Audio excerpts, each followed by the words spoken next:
Thauram tabiram libasing Sangai Quiz na amuka hanna taram na oksari kurumjari.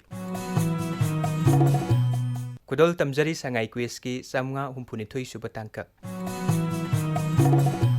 Ngasi asi satliba Jun tha sigi ahan banong maijingni Sangai Quiz ki oina mamangi tha haibadi me thagi oina lucky winner kanana oikre haiba tangka kasida laukthoksagadabani. Thauram asigi aroiba matamda laukthoksaги ahan basi mamangi tangkak Sangai Quiz samnga humpumathoi subada hangjakiba wahangsing adu paukhumga loinana amuktang ningsingjaramge aduga tangkak sigi haibadi Sangai Quiz samnga humpunithoi subagi wahangsu hana hangjakike. Mamangi tangkak Sangai Quiz samnga humpumathoi subagi oina hangjakiba ahanba wahang adudi lai haraubagi thauram lai ikauba thauramdagi hawi lairoi matungda kaining kumba haiba ama pangthoi masi karino.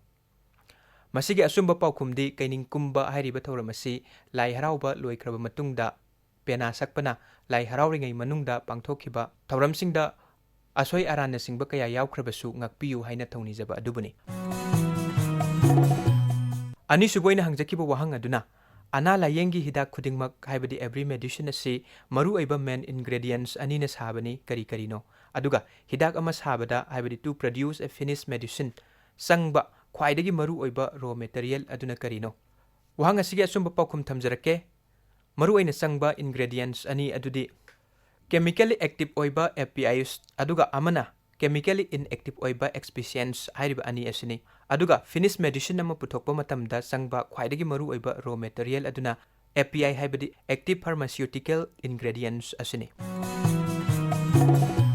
Wahang sing asigi damak miyoi mariputarana aikoida paukhum thabirakthuna saruk yabirakhi ahan basi wahang animaki paukhum sumna thabirakiba miyoi sing thamjarake ahan boina saruk yabirakpani leifamdi hapiraktre mathang sungsoi soiduna leifam hapiraknabani singjari Sulindro nongthompam Sangai Quiz ta taramna oksari haingang mayai lekai Merina nauroibam mathangda haingang mayai lekai Nimita nauroibam kongba nandaibam lekai thoksom $sen sangang ngai usekon airport dagi singangbam Prameswari amasung singangbam Montessori wangoi wahengbam lekai Arbind wangkai mayum kairak mayai lekai thongram nongpunganba amasung Brojendro maitai larik yangbam makha lekai nongthombam Singlem Baluwang amasung Hari Priya nongthombam Sagolban Tera Somendro oinam Singjamai wangma Khetri lekai mongkhang lambi nongmai kapam Tejendro Singh Irengban mayai lekai Isan Senjam kairak Tomal Makong Roman maitai Sekta makha lekai Bijenkumar Phijam Thobal Moijing awang lekai Muhammad Hassan Sana MM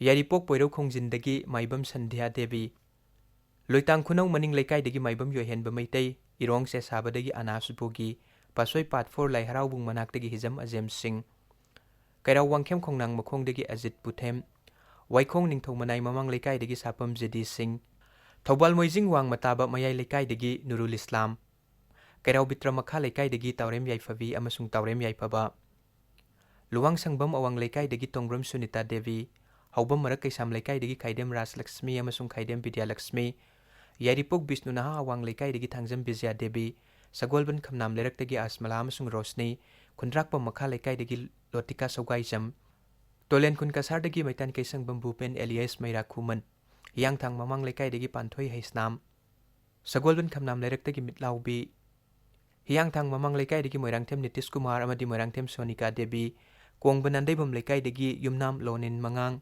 Kongjom Khebasing Mutum Malemnganba Paubitek Maning lekai C.I. Tajuddin Teksam Mamang lekai Sonali Thongram Yaripok Chandrakong Wangjam Rita Yang Thang Makha lekai Devia Loitongbam Yumnam Khunau Makha lekai Taurem Mirabai Devi Komnau awang lekai Kaksing District Jiten Tongram Singjamai wang Maketri lekai Sanjay Khetri Mayum Tinungai awang lekai Hidang Mayum Devdas Sharma Sambai Makha lekai Imphal Maibam Nilando Singh Tagyal Khongbal Mayai lekai Mission Achom Ningom Thongjaw Waikhom Rajen Singjamai Sapam lekai Amarjit Sapam Kongpal Khetri lekai Porompat Irom Ganendrajit Singh Nongmaibung Sakpram Asom Arbind Singh Mathang dasu Nongmaibung Sakpram Lerak Asom Inau Bidevi ahan boini saruk yabirakpani Sangai Quiz ta taramna oksari leptana saruk yabirao Ragairong Paikon Lugangmai Mayang Imphal Haigum Yang Bidagi Ningthaujam Ningthem Maitai Kiamgai awang lekai Malemngan Bathingujam Koktruk Maning lekai Philip Mangang Khabam Lomkhai Tayanjam Herojit Kepi School Phijam Saram Sung Loibi TG High Secondary School Ningthaujam Marsika Devi Pari Imom Khwai Sindam Sang Pangai Ningthaujam Mananda Singh Ayangpali mutum leikaidagi soibam Lilin Singh, Ayangpali mutum leikaidagi soibam Senu Ananita, Porampa Sutektagi Anjira Nabir, Haingang Mayai leikaidagi Finki Thoksom, Mathangsi ahan boina saruk yabirakpani, Tentha Khongbaldagi Yambem Beswanat, Taramna Oksari Sangai Quiz da Leptana saruk yabiro. Singa Makadagi M Buddha Singh, Konta Khaba Makha leikaidagi Thodam Imo Singh, Kongba Khunau Standard College Manaktagi Khetrimayum Premjit Singh, Kaksing Turil Wang Maningthau Parengdagi Ganguli Moirang Them, Kaksing Sumak Leikaidagi Khetrimayum Bijenkumar Singh, Northeastern English School Moirang Campus Hazeptagi Alice Lokrakpam, Amasung Yumnam Kunaudagi Rakesh Singh Sanambam, Sangai Quiz da ahan boina saruk yabirakpani Rakesh Singh Taramna Oksari Leptana saruk yabiro. Mathangsi ahan ba wahangi pakum tamak jumna thabirakiba miyoi sing thamjarake. Kaksing Laithagoi Leikaidagi Ziban Khetri, Kairak Panthoibi Lampakdagi Sylvia Sanu, Kairau Bitra Makha Lokrakpam Leikaidagi Lokrakpam Subol, Thaubal Athokpam Makha Leikaidagi Akoizam Ghanesham Singh, Desire Secondary School Imphal dagi Mika Khanganba, Porabi Pukri Mapal Imphal Nausa Laikuram. Hairiba Singh asina, ahan ba wahangi pakum tamak jumna thabirakiba miyoi sing aduni. Anisuba wahangi pakum tamak jumna thabirakiba miyoi singna. Sabungkok awang leikai Imphal Sagol Sempreti Sanu. Mathangsi ahan boina saruk yabirakpani leifamdi hapiraktre athokfam Biko Singh. Taramna Oksari Mathang Sangai Quiz da Leptana saruk yabirau amadi Ming leifam sungsoi soidana hapirau. Hairiba miyoi sing asina anisuba wahangi pakum tamak thabirakiba miyoi sing aduni. Hawjikti Sangai Quiz samnga humpunithoi subagi wahang sing mathang hangjaraklage. Ahan ba wahangda Kongnam Yoi Kunjau hairagasu khangnaba ningthau asi kanano. Aduga ningthau asibu kainahanba maidingu mangang ngamba haina kauribagi maramna karigino. Wahang amuka na ningsingjari. Kongnam Yoi Kunjau hairagasu khangnaba ningthau asi kanano. Aduga ningthau asibu kainahanba maidingu mangang ngamba haina kauribagi maramna karigino. Anisubu wahangda Numitki corona asina numitki surface tagi makpa helibasi karigino. Numitki corona ga surface kasi sabadi kanana henbage. Wahang amuka na ningsingjari. Numitki corona asina numitki surface tagi makpa helibasi karigino. Numitki corona ga surface kasi sabadi kanana henbage. Hangjari bu wahang sing asigi paukum lakliba June gi tang tarani thoi phawbagi manungda aikoi gi khutta yahonbirau. Paukum thabiraknaba pambai sing email gi kuthangda thabirakpa natragana Facebook Messenger gi kuthangda aikoida thabirakpa yagani. Email gi kuthangda mail tawbirake hairagana aikoigi email ID sangaiquiz@gmail.com. aduga Facebook Messenger gi kuthangda paukum sing thabirake hairagana aikoigi Facebook page All India Radio Imphal hairibasida thabirau. Hawjikti Sangai Quiz leptana saruk yabiribasingna khwaidagi khorangna ngaiba aduguma mikobadu laukthoksaраklage.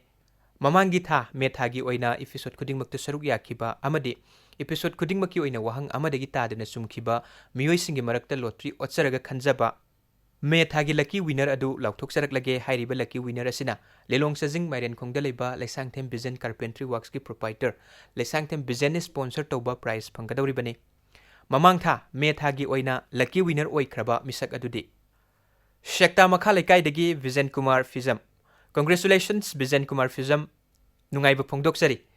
Hawjiki oinadi state sida lockdown makhatana sangdokhibana maram oiraga Laisangthem Bijen sponsor tawba prize asi ekoigi prize winner singda kusinnabagi khudongchaba adu lejedri.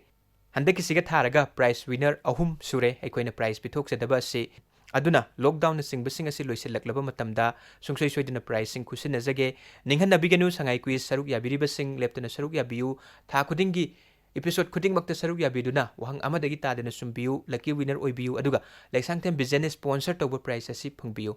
Ngasigi damakta di thoram tabiribasing paukum thabiraktuna thoram asida saruk yabikiba thoram mapung phahan bikiba khudingmakpu Sangai Quiz na amukka hanna thagatsabaga loinana khurumjari.